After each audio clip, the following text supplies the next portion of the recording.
এক পাল্লায় নাতনি, অপর পাল্লায় কয়েন। বউ ভাতে দাড়ি পাল্লায় মেপে নাতনির ওজনের সমান ওজন কয়েন উপহার দিলেন নানা।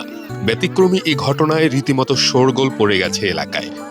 দাড়িপাল্লায় নাতনিকে তুলে সমান ওজনের পয়সা মেপে দেওয়ার একটি ভিডিও সামাজিক যোগাযোগ মাধ্যমে ছড়িয়ে পড়েছে।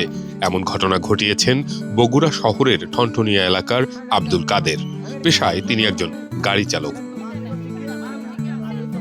23 বছর আগে একমাত্র মেয়ে ফেরদৌসী খাতুন কন্যা সন্তান জন্ম দেওয়ায় নানি পাতা বেগম উচ্ছ্বসিত হয়ে বলেছিলেন নাতনির বিয়েতে পাল্লায় মেপে সমান ওজনের কয়েন উপহার দেবেন।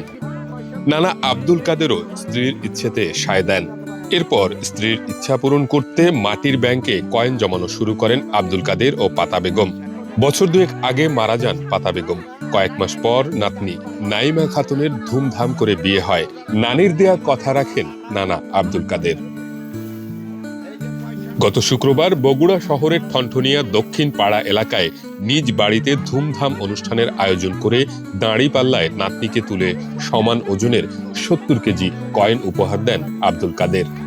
অনুষ্ঠানে আত্মীয় স্বজন, পাড়া প্রতিবেশী সহ প্রায় 150 জন অতিথির জন্য খানাপিনারও আয়োজন করা হয়।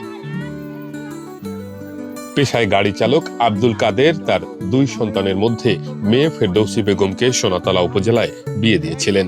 জামাতা লিমন হোসেন বগুড়া শহরের ঠনঠনিয়া এলাকায় মুদি দোকানি। একমাত্র ছেলে তানজির হোসেন বেসরকারি একটি প্রতিষ্ঠানে চাকরি করেন।